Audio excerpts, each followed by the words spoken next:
이번 마지막 강의인데요. 제목은 성령으로 태어나는 교회다 라는 제목을 잡았어요.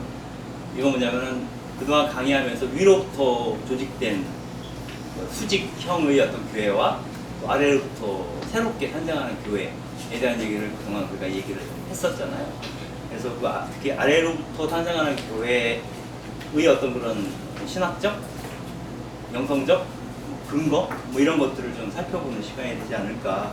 그래서 정말 교회란 뭔가, 살아있는 교회란 뭔가, 이런 얘기를 좀 나누게 될 것 같습니다.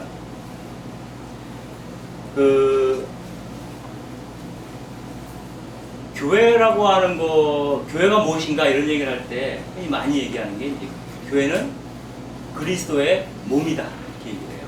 그럼 그리스도의 몸이다 이렇게 얘기를 하는데, 그걸 알 수 있는 복음서 안에서의 어떤 비주얼을 보면, 복음서 아니다, 바오로 서가를 보면은, 사도행전을 보게 되면은 바오로 사도가 그리스도인들을 잡으러 다마스커스로 가다가 이제 예수님을 만나잖아요. 그때 예수님이 당신을 어떻게 표현하냐면, 나는 네가 박해하는 예수다 이렇게 얘기를 해요. 근데 정작 바오로, 예전 이름 사울이죠. 사울이 박해했던 사람들은 그리스도인인데, 예수님은 그들이 곧 나라는 얘기잖아요. 그러니까 교회, 그걸 교회라고 얘기해요. 그 그리스도인 공동체를 교회라고 본다면은, 그 그리스도인 공동체인 교회는 예수님 자신이다라는 거죠. 근데 사실 여기서 보면은 몸이라는 표현을 쓰게 되는데, 히브리 사람들에게 몸이라고 하는 것은 이 육신만을 얘기하는 건 아니에요. 그 사람의 인격 전체를 얘기를 하는 거죠, 원래는. 그래서 그리스도와 교회가 거의 동일시되는 그런 얘기를 해요. 그래서 우리는 교회는 그리스도의 몸이다, 아니면 그리스도의 연장, 그리스도가 이렇게 늘어난 형태. 우리가 만약에 손에다가 무슨 도구를 들고 있다면, 그 도구는 연장이라고 그러잖아요. 그 도구를 내 손의 연장이라고, 내 손 대신 이 도구가 일을 하는 거거든요. 그래서 예수님이 일하는 도구, 내지 예수님이라는 몸의 연장이 곧 교회다, 이런 건데, 그렇다면은 여기서 예수님과 교회를 동일시할 때 동일시되는 내용이 뭐냐, 콘텐츠는 뭐냐라고 했을 때, 그것은 뭐냐면 실체적으로 교회 그 자체가 예수 그 자체다라는 말은 아니라는 거예요. 그 사명의 동질성이에요. 사명의 동질성. 예수님이 하나님 나라를 선포하고 그것을 이루기 위해서 이 세상에 오셨다면, 그게 그분의 사명이라면, 교회는 그리스도의 몸이다라고 얘기할 때 그 교회는 바로 그리스도가 행하고자 했던 일을 계승한 존재, 예수님처럼 같은 생각을 갖고 같은 일을 하고자 하는 존재라는 뜻에서 동일시되다라고 봐야 되는 거죠. 그래서 그리스도의 몸인 교회 안에서는 머리는 예수님 한 분밖에 안 계시는 거죠. 그래서 교회라고, 그러면 교회가 탄생하는데 어떠한 요소들이 작용을 했는가라고 봤을 때, 아까 얘기했듯이 예수님께서 직접 교회를 세우신 것은 아니에요. 그러니까 복음서에서 교회라는 말은 한 2번 정도 나온다 그래요. 2번 정도 나오는데, 예수님 직접 교회라는 얘기를 한 적은 딱 한 번 있죠. 베드로에게 네 기반이 내 교회를 세운다 뭐 이런 얘기를 하는데, 그건 후대에서 붙인 거죠. 예수님 자신이 교회 그 자체를 세우지 않았지만 교회의 사명인 복음선포 사명을 주셨고, 그 다음에 교회의 맹아의 역할을 할 만한 제자 공동체를 구성을 하셨죠. 그리고 당신의 사상을 상징적으로 응집해 놓은 게 이른바 최후의 만찬 때 보여줬던 거죠. 즉, 그걸 우리는 지금 성찬례라고 얘기를 하는데, 성찬례 안에서 당신이 누구신지, 무엇을 위해서 왔는지, 이런 것들을 다 드러내신 거죠. 그죠? 그러니까 성찬례에서 키워드는 나눔이 되겠죠, 나눔. 그러니까 복음서에서 보면 예수님께서 이런 얘기를 하죠. 벗을 위하여 죽는 것보다 더 큰 사랑은 없다. 그러니까 그래서 친구를 위해서 자기 몸을 내어주는 거거든요. 죽는다는 거는. 그렇게 봤을 때 성취성사라고 하는 것은 그분이 죽음에 임박해서 행한 성사이기도 하지만 그 뜻 자체도 나를 타인에게 내어주는 행위를 통해서 하나님 나라를 이루려는 것이고, 그 하나님 나라는 서로가 서로에게 자기를 내어주는 나라다 라고 볼 수가 있어요. 그래서 이러한 것에 대한 상징성을 다 드러내 모으셨기 때문에 교회를 위한 사상적 기초들을 예수님이 제공하셨다 라고 말을 할 수가 있고, 그 다음에 그런데 정작 교회가 건설된 것은 성령 강림 대축일 우리가 기념하는 성령 강림을 통해서 이루어졌잖아요. 그래서 예수님의 생각을, 또 예수님의 삶을, 그분이 원하시는 바 자체를 누군가 계승할 수 있도록 하는 힘이 이제 성령이라고 볼 수 있죠. 그리고 이 성령을 단적으로는 사랑이다, 사랑 그 자체다 이렇게 얘기를 하는데, 어차피 그분이 세우시려고 하는 나라, 자기를 내어주는 삶이 가능토록 하는 그런 그 하느님 나라라고 하는 것은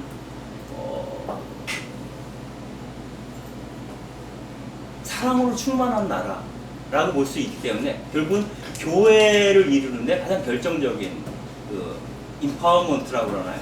힘을 이렇게 전달해 준 것은 이제 성령이라고 볼 수가 있죠. 그래서 예수님과 성령. 그리고 또 하나는 예수님이 무언가를 전해주셨고, 그것을 통해서 무언가를 만들도록 하는 어떤 그 성령이 계시다 해도, 정작 그 일을 하는 것은 사람들인데, 그 사람들이 동의하지 않으면, 예스라고 얘기하지 않으면 교회는 성립이 될 수 없다는 거예요.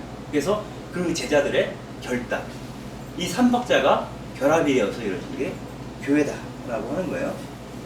그래서 그 이레네오 성인 같은 경우에는 교회가 있는 곳에 하느님의 성령이 계시며, 하느님의 성령이 계신 곳에 교회와 모든 은총이 있다, 이렇게 얘기를 했어요. 결국 그 교회가 교회인 이유는 교회가 성령의 이끄심에 따라 움직일 때, 이래서 우리는 그게 교회다라고 얘기할 수 있는 거죠. 여기서 성령이라고 하는 것은 좀 더 구체적으로 얘기하면 예수님의 영이라고 볼 수 있어요. 그러므로 예수님과 예수님의 영인 성령이 머물지 않는 공동체는 교회가 아니다. 교회가 아니다. 그래서 성령이 머무는 한 그것은 이 세상의 해방과 구원을 위한, 이 세상과 인간의 해방과 구원을 위한 보편적인 성사가 되는 거죠. 그래서 이것이 성령에 의해서 움직이는 것이라고 했을 때는, 우리가 교회하면 흔히 떠오르는 교계제도를 늘 전제하는 건 아니다.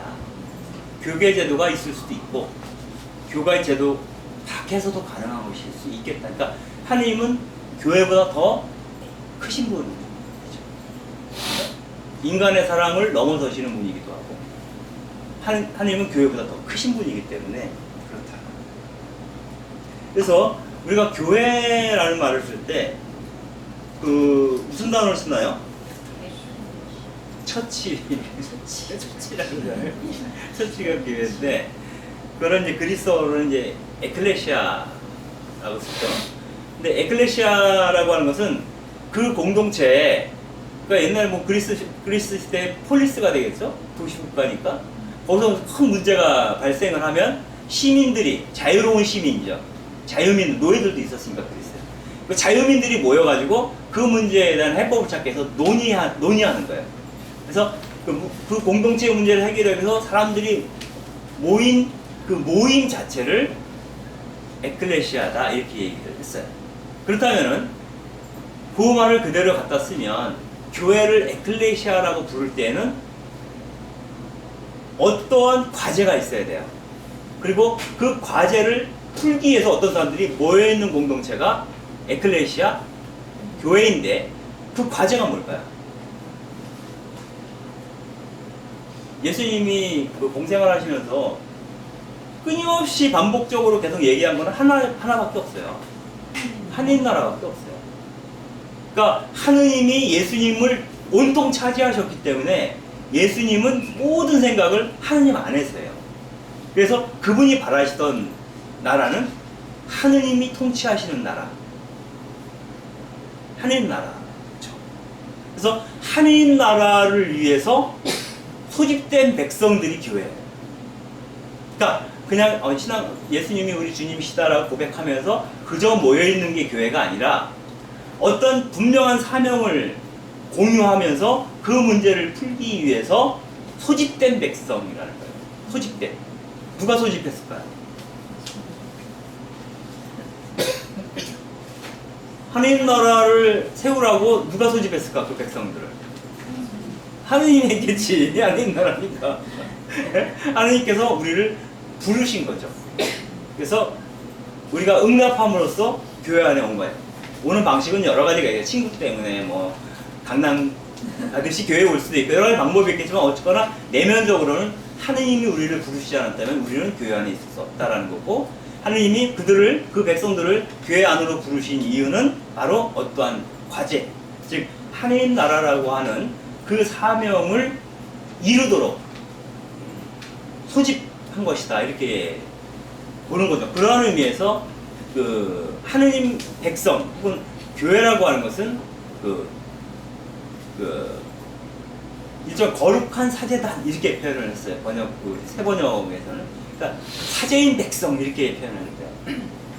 그러니까 교회 안에 있는 모든 그리스도인들은 사제인 백성입니다. 그래서 그 복음서나 사도행전이나 서강문에서는 사제라는 표현이 여러 차례 나와요. 여러 차례 나오는데 히브리서에도 나오고. 근데 여기서 사제라는 표현이 나올 때는 늘 어떤 개인을 사제로 지칭하는 경우는 없어요. 어떤 개인이 사제라고 불리기도 해요. 그건 유대교의 대사제라든가 아니면 뭐 그런 그 지역 성전에서 일하는 사제들을, 유대교 사제들을 얘기할 때. 그런데 그리스도인들을 사제라고 부를 때는 항상 집단적으로 불러요. 그 백성들을 이룰 때 사제인 백성 이렇게 표현하지 어느 누구를 사제라고 지명한 적이 없어요. 그래서 그 예수님 생전에 또 예수님 이후 상당한 기간 동안 교회 안에 사제라는 직급이 있었어요, 없어요? 없었거든요. 이건 유대교에서 가져온 거, 사제제도는 유대교에서 가져온 거예요. 그래서 하느님 백성이라고 교회를 부를 때 그 하느님 백성이라고 부를 수 있는 그 교회 안에 속한 구성원, 신자들이죠. 뭐 신자든 뭐 주교든 뭐 다 같은 구성원인데, 이런 사람들을 우리는 다른 말로 표현한다면 평등한 하느님 나라의 시민이다, 이렇게 부를 수 있어요. 평등한 하느님 나라의 시민. 그리고 이 사람들을 하느님 나라를 위해 조직된 백성이고 사제적인 공동체다 라고 할 수 있고, 이 낱낱의 사람들을 우리는 그래서 사도다 이렇게 얘기를 할 수가 있어요. 그래서 그 사도 혹은 사제는 우리가 명시적으로 부르는 father만을 지칭하는 게 아니라 원래는 모든 그리스도인들을 지칭하는 말이었다. 그리고 여기서 보면은 그 하느님 백성에 속한 자들은 서로가 서로를 뭐라고 불러요? 형제요? 자매라고 불러요. 이 복음서에 보면은 그 어느 누구를 두고 스승이라 부르지 마라. 스승은 오직 한 분뿐이시다. 너희들은 모두 형제다, 이렇게 얘기를 해요. 한 분뿐이시다 할 때 그 한 분은 하느님. 그렇죠? 어느 누구를 두고도 아버지라 부르지 마라. 아버지는 오직 한 분뿐이시다. 너희들은 뭐다? 다 자매요, 형제일 뿐이라고 그래, 얘기를 해요. 그래서 그 사람의 직급이 나중에 뭐 교황이 되든 주교가 되든 사제가 되든 수도자가 되든 평신도가 되든 공통으로 쓸 수 있는 호칭은 사실은 형제며 자매라는 호칭이라고 볼 수 있어요. 굳이 직무상으로 다르기 때문에 신부님이라고 부른다 해도 신부님이라고 무슨 신부님 하고 부르면서도 내 마음 안에서는 형제여라고 부르고 있어야 한다는 거예요. 사실은 나의 형제인 거시기 신부님 이렇게 불러야 된다는 거죠. 나의 자매인 모모 수녀님 이렇게 불러야 되는 거죠. 명시적으로 수녀님이라고 부르지만 그 내면에서는 나의 자매며 당신은 나의 형제라고 느껴야 한다는 거예요. 그렇게 된다면은 그 사람들이 갖고 있는 직급과 직무와 아무 상관없이 굉장히 평등한 어떤 그런 하나님 나라의 시민으로서의 공동체를 이루어낼 수 있는 거죠, 교회가. 그래서 이 계급 사회로 이루어진 이 세상과는 전혀 다른 사회를 우리가 교회를 통해서 살게 돼요. 그래서 로핑크 같은 사람은 이 교회를 뭐라고 그러냐면 대한사회라고 불러요. 대한사회. 얼터너티브 소사이어티 이렇게 되나요? 대한사회 혹은 대조사회. 그러니까 이 세상과 전혀 다른 생각과 전혀 다른 방식으로 삶을 취하는 공동체라는 의미에서 대조사회, 대한사회 이렇게 얘기를 합니다. 요거를 조금 더 들어가서 얘기를 하면은 이 모델은 그 희년과 상관이 있어요. 그러니까 예수님이 선포한 하느님 나라의 전형 모델은 희년이에요. 즉 이스라엘 공동체가 처음 이스라엘이라는 나라가 세워질 당시에 어떻게 그들이 서로가 서로에게 그 역할을 했는가, 어떻게 서로 그 살았는가, 뭐 이런 모습들을 보고 이제 그런 게 나타나죠. 요거를 설명하려면 조금 길어지긴 하는데 그래도 간단하게만 얘기를 할게요. 일단 그 우리가 이스라엘이라고 얘기하는 그 백성들, 히브리 백성들 그런 그 가나안 지역에 이제 나라를 공동체를 뭐 그때는 국가 뭐 나라 이런 게 없긴 했지만 아무튼 그 일종의 공동체를 형성을 하게 되죠. 이스라엘 공동체를 형성을 하게 되는데 그 당시에 그 공동체를 구성했던 멤버십이 어떻게 되느냐? 근데 크게 편의적으로 얘기하자면 두 그룹이에요. 한 그룹은 에집트에서 모세의 영도 아래 탈출한 백성들, 노예 출신이죠. 그죠? 이 백성들이 있고 또 한 축은 이미 가나안에 살고 있던 농노들이에요. 이 가나안에 살고 있던 농노는 거기서 나고 자란 사람도 있겠지만 그 조상들은 그 사방에서 이주해 온 사람들이라고 볼 수 있죠. 옛날에는 계속 이렇게 이주 떠돌아다녔잖아요. 먹을 걸 찾아서 많이 떠돌아다녔죠.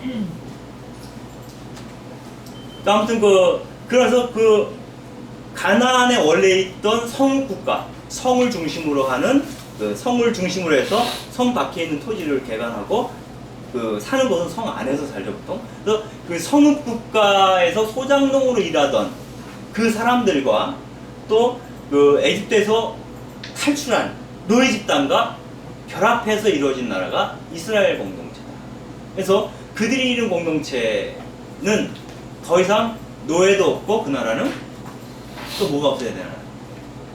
노예가 없고 또 두 그룹이라고 했잖아. 농노도 없는 거죠. 이제 우리는 이제 농노가 아니야. 이제 우리는 노예가 아니야. 이 공동체의 평등한 시민이야. 이렇게 자의식을 갖게 되는 거죠. 그래서 그 땅을 기획할 때도 그 가족 수나 이런 걸 다 그 지파의 숫자, 인구수에 비례해서 땅을 나눠주죠. 성서에 따르면. 그래서 모두가 다 그 지파마다 평등한 삶이 가능하도록 하고 그것이 해가감에 따라 이 영토가 바뀌어요. 흉년, 어느 집단은 좀 더 풍성해지고 어떤 사람은 찌그러들고 그러잖아요. 어떤 사람들은 노예가 되기도 하고 그래요. 근데 그 7년에 한 번씩 안식년 때 혹은 49년이 지난 50년에 한 번씩 오는 희년 때에 원래의 토지로 돌아가게 하는 거죠. 다시 처음부터 평등한 삶을 시작할 수 있도록 배경한 게 우리가 말하는 희년 사상이죠. 이것을 우리가 복음서에서는 그 예수님 입말을 통해서 어떻게 표현하고 있냐면 은총의 해다 이렇게 표현했어요. 은총의 해. 그러니까 그러한 삶을 선포하신 분이 예수님이에요. 어떠한 이름으로? 하느님 나라라는 이름으로. 그리고 그 하느님 나라라는 이름으로 선포되어진 그 삶을 살아야 되는, 미리 앞당겨서 살아야 되는 백성이 있어요. 그게 누구예요? 그리스도인이죠. 그래서 교회는 이 세상 안에 있으면서 이 세상과 다른 삶의 방식으로 살아가야 합니다. 그죠? 이 사회가 계급사회라 해서 교회가 계급교회가 되어버리면 그런 대조성, 대안성, 얼터너티브 부분이 사라져버렸잖아요. 그럼 더 이상 사람들은 교회에 매력을 느끼지 않아요. 그리고 교회가 존재할 이유가 없어요. 그냥 우리 성직자분들 밥벌이 수단으로 교회가 있게 되는 거예요. 왜냐면 특별히 교회가 있을 필요가 없는데 있는 거는 서로 그냥 먹고 사는 거죠. 그렇게 서로 줄 거 주고 받을 거 받아가면서 적당히. 그건 교회가 아니라 먼저.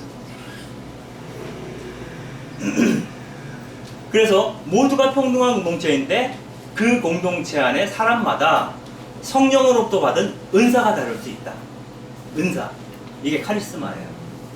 은사, 은총 이렇게 표현하는 게 그냥 이 카리스마인데 저마다 성령께 받은 카리스마에 따라 고유한 삶을 사는 건데 어떤 사람은 뭐 교회 직무사도직이라고 얘기하는 게 이제 뭐 사제라든가 주교라 이런 것들이 있는 거죠.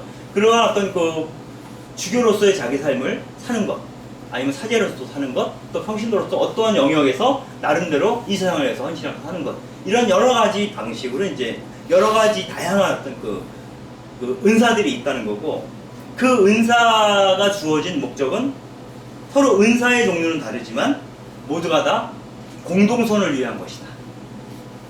그 보프가 쓴 그 교회 권력과 은총에서는 그걸 어떻게 번역했냐면 공동의 이익이라고 표현했어요. 근데 공동의 이익 그러면 약간의 오해의 소리가 있어요. 그 집단만의 이익 뭐 이런 식으로. 그래서 이것을 공동선이라고 번역하면 좀 더 좀 이해하기가 좀 쉬울 것 같아서 이 세상을 위하여 공동선을 위해서 일한다는, 서로 하는 일은 다르지만 다양한 은사를 통해서 공동선에 기여해야 된다는 거예요. 그래야만이 그렇게 모인 사람들을 그 교회라고 말할 수 있다라는 거예요. 그 고린토 1서에 보면은 그 얘기 나오죠. 은사는 여러 가지지만 성령은 같은 성령이십니다. 직분은 여러 가지지만 주님은 같은 주님이십니다. 활동은 여러 가지지만 모든 사람 안에서 모든 활동을 일으키는 분은 같은 하느님이십니다.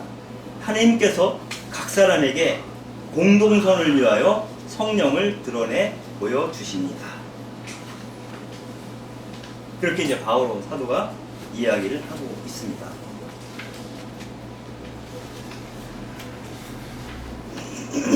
이걸 좀 더 구체적으로 얘기하는 게 카리스마란 무엇인가 이런 내용인데, 카리스마라고 하는 것은 성령이 주시는 은사라고 얘기를 했죠.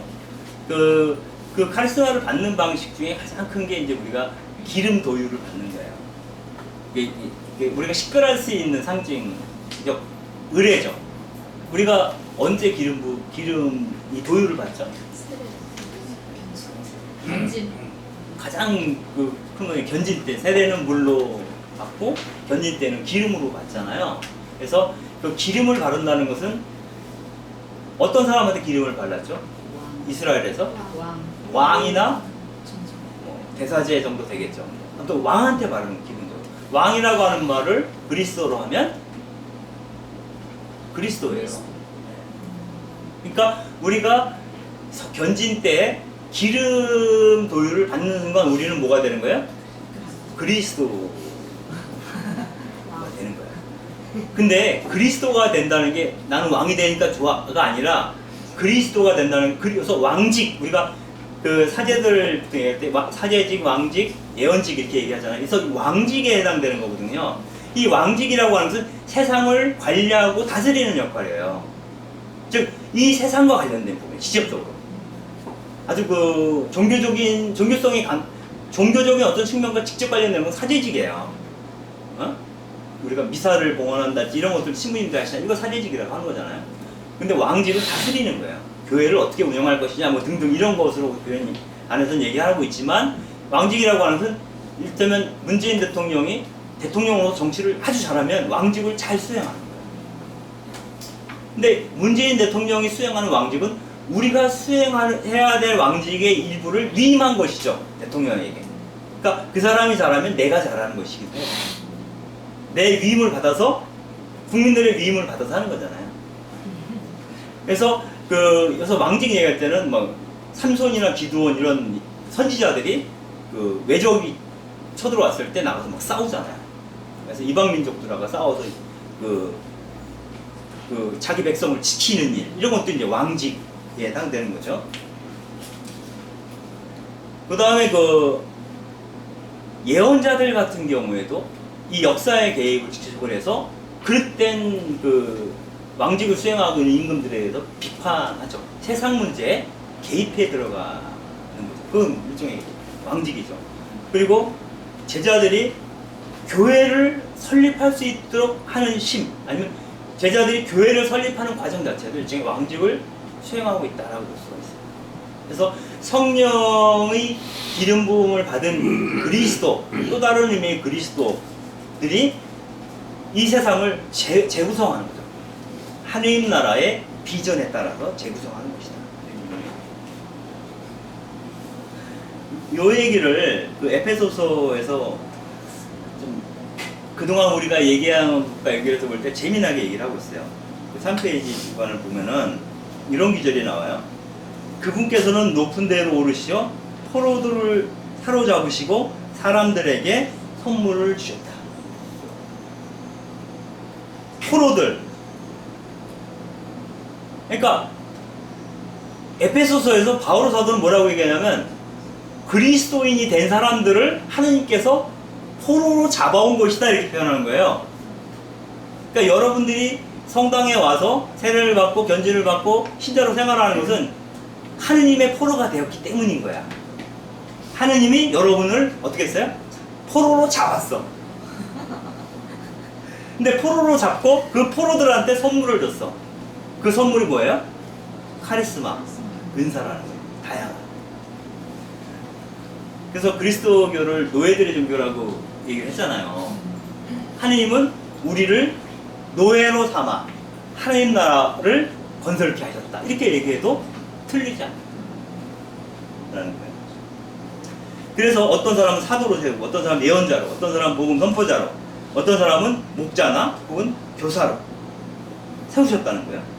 그래서 성도들은 직무를 수행하고 그리스도의 몸을 성장시키는 하도록 하느님께서 그들을 준비시켰다. 그러나 머리는 여전히 그리스도뿐이다. 그리고 그리스도를 머리로 삼아 그리스도의 몸인 모든 지체들이 다양한 은사에 따라서 활동함으로써 성장을 하게 되는데, 결국 성장을 하게 하는 동력은 무엇이다? 사랑이다. 그래서 이거를 보프는 교회 권력과 원총에서 어떻게 표현하냐면 이거를 형제적 순환성이다 이렇게 표현했어요. 그러니까 사랑에 의해서 서로 역할을 주고받고 이렇게 역할을 수행하면서 전체의 공동선을 이루는 거예요. 이루어가는 것이 이제 교회다라는 거예요. 그런데도 불구하고 교계제도, 즉 성직자들이 거룩한 권력과 종교적 생산수단을 독점하고 신자들한테 너희는 내 말을 듣고 순종하며 질문하지 말고 시키는 대로 하라. 그 말한다면 이거는 형제적 순환성을 깨는 거죠. 그리고 모든 그리스도인들이 하느님 나라의 평등한 시민이라고 하는 것을 잃어버린 결과를 낳는 거죠. 그래서 문제가 되는 거예요. 때로는 여기서 어떻게 표현하고 있냐면 그 교계제도가 성직자들이 신자들의 심장까지도 지배하려고 한다. 심장까지도. 그래서 그 사람의 마음마저도 장악해줘야 돼요. 여러분들 그 마음을 장악하는 가장 큰 수단이 뭐죠? 교회 안에서 장악하려고만 한다면 그 마음을 장악한다, 심장을 장악한다 라고 했을 때 뭐 딱 떨어지는 건 아니지만 고해성사 같은 거예요. 우리가 여러분들 여기 와 계신 분들이 고해성사를 자주 보시는지 모르겠지만 저도 고해성사 본 지가 꽤 오래되긴 했으나 고해성사라는 것 자체가 자기 안에 있는 가장 부끄러운 부분을 내놓는 거잖아요. 그리고 사죄는 것을 용서를 해줘야 되는 거잖아요. 근데 난 너 용서 못해 이렇게 나가면 이제 문제가 되는 거잖아요. 그래서 고해성사라는 것이 사죄가 신자들을 영적으로 장악하는 가장 효과적인 수단이 되기도 해요. 잘못하면. 또 이것을 잘 활용하면 굉장히 그 사람들의 다친 상처들을 잘 치유해주는 수단이기도 하죠. 양날의 칼, 양날을 가진 칼이다, 양날의 검이다 이렇게 볼 수가 있어요. 고해성사를. 그래서 우리가 흔히 좀 더 진보적인 생각을 갖고 있는 사람들은 고해성사를 개무시하잖아요. 야, 누가 누구의 죄를 용서해줘, 말도 안 돼, 이렇게 얘기할 수 있는 거죠. 그리고 꼭 이걸 그이한테 얘기를 해야 할까?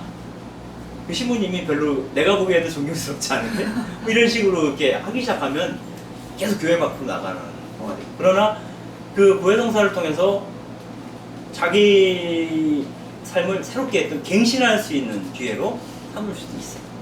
그래서 양날의 칼. 예전에 그 누구야, 제가 옛날에 예수에 들어가려고, 옛날에 예수에 들어가려고 군대 갔다 와서 다시 복학했을 때 예수에 들어갈 준비를 했었는데, 그때 그 청원자 때 이제 그 모임에 갔는데, 그때 뭐를 할 때, 고해성사 볼 때인가, 그때 수련장 신분이 박홍 신분이 이셨거든요, 그 당시. 그러니까 내가 막 확장하기 전이었어요. 그때는 별로 괜찮았어요. 그때까지도 굉장히 괜찮았어요. 그 후로도 상당 기간 괜찮았어요.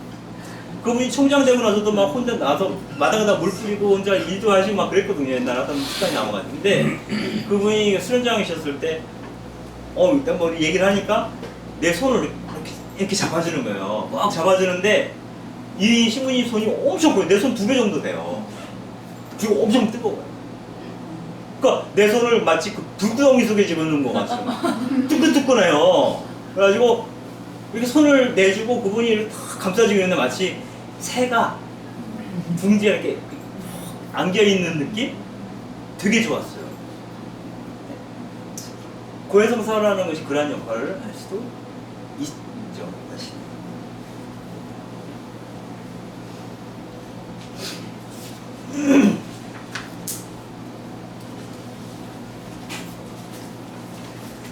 그런데 교회 안에 있는 각 지체들이 나름대로의 카리스마를 갖고 활동할 수 있어야 해요. 어떤 사람들은 뭐 평신도지만 교사로서 역할을 수행할 수도 있고, 뭐 성가대로서 할 수도 있고, 또 평신도 중에서도 신학자가 나올 수도 있겠죠. 그죠? 그럼 자기 신학적 견해를 발표할 수도 있겠죠. 자기가 가진 달란트와 재능에 따라서, 또 카리스마에 따라서 다양한 역할들을 수행할 수가 있어요. 근데 그런 것들을 교회가 통제할 수도 있어요. 제한할 수 있고. 그렇게 되는 순간 교회 안에서 넘쳐나는 다양한 카리스마를 교회가 억누르는 동안 성령이 질식당하는 것이다. 그래서 그러한 교회에서는 그 교회 구성원들이 평등한 하나님 나라의 시민으로 살아갈 수가 없게 되죠. 그리고 교회의 교회성을 그러한 것들이 반복되면서 상실되어지는 거죠. 그래서 단순하게 우리 신자들이 교계 제도가 볼 때 교구민, 이게 신자들은 자기 교구의 교구민의 한 사람일 뿐일 수도 있어요. 어떨 때는. 그래서 주교의 역할은 교구에서 어떤 정책을 입안해서 그걸 실행하는, 그건 이제 행정적인 차원이죠. 그렇지만은 교회의 참된 구성원이 될 수는 없다, 이렇게 보는 거예요. 그래서 교회가 일종의 행정체제나 관리체계로 바뀌어서는 안 된다, 이런 얘기를 하게 되는 거죠.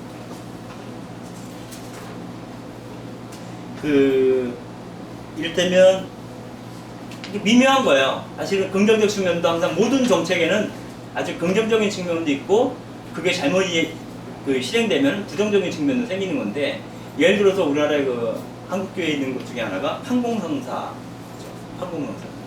그러면 사순절이 되면, 혹은 대림절이 되면 성사표를 나눴어요. 성사표를 나눠서 판공성사를 보게 하는 이유가 1년에 2번은 좀 깔끔하게 죄를 씻어내고 새로운 인생을 시작하렴 하고, 교회가 이렇게 자비로운 마음으로 죄를 용서할 수 있는 시기를 준 것일 수도 있어요. 사실 그런 의도가 크죠. 그러나 실제로 성당에서는 그거는 그 사람 문제예요. 그러니까 신자들 각각의 문제예요. 그 사람이 죄를 씻든 말든 본인이 열심히 와서 통회하고 참회를 한 다음에 와서 고해성사를 열심히 해. 정말 직정성으로 하면 은혜가 돼서 와. 근데 그거는 그 사람이 할 탓이야. 그러나 교회 당국, 우리가 교회 당국이라는 표현을 쓰게 되면 되게 느낌이 확 달라져요. 교회 당국의 입장은 뭐냐면, 성사표를 나눠주고, 성사를 봤으면 본당에 내잖아, 성사표를. 성사표를 보고 얘네들이 계속 성당을 주임사를 나오고 있는지 안 하는지, 냉담을 하는지 안 하는지, 이걸 체크하는 일종의 설문조사가 되어버리는 거예요. 판공성사라는 게 일종의 본당 신자들에 대한 주임이사 참내 여부를 묻는 설문조사와 같은 성격을 일정하게 갖게 돼요. 그죠? 그래서 사실은 형사표가 몇 장이 들어왔나가 중요해질 수도 있어요. 어느 본당에 어느 신부가 부임을 했는데 1년 만에 성사표가 반토막이 났다, 숫자가. 그러면 이제 그 신부 지금 이제 본당을 옮겨야 되겠죠? 아니면 특사목으로 가든가 본당이 안 맞는 것 같아, 뭐 이렇게 되는 거죠.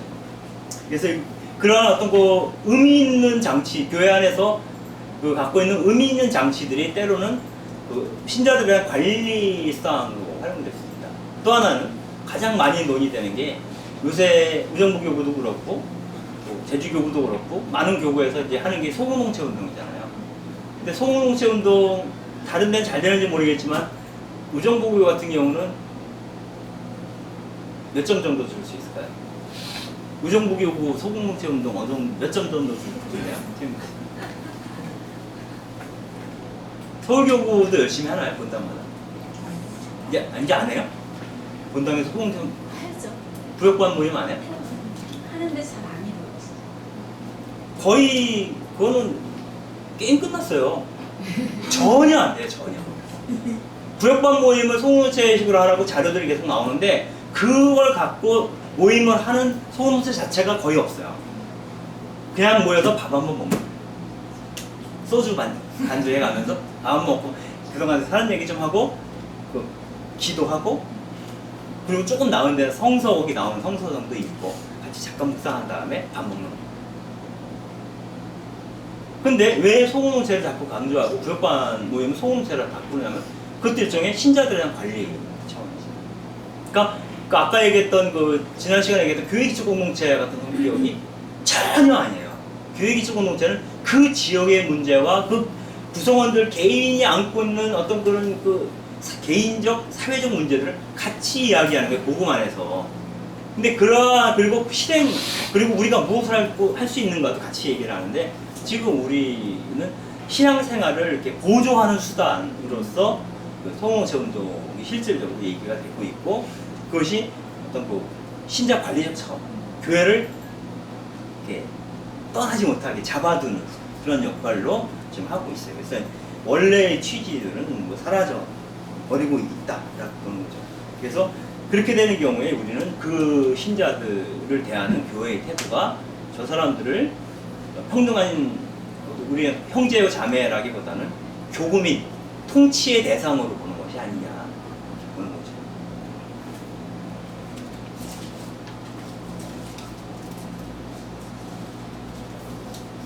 우리 빨리 끝내고 맛있는 거 먹으러 가야 되잖아요. 그래도 한 5분 쉬고요. 5분 쉬고 한 10분 안에 끝내겠습니다.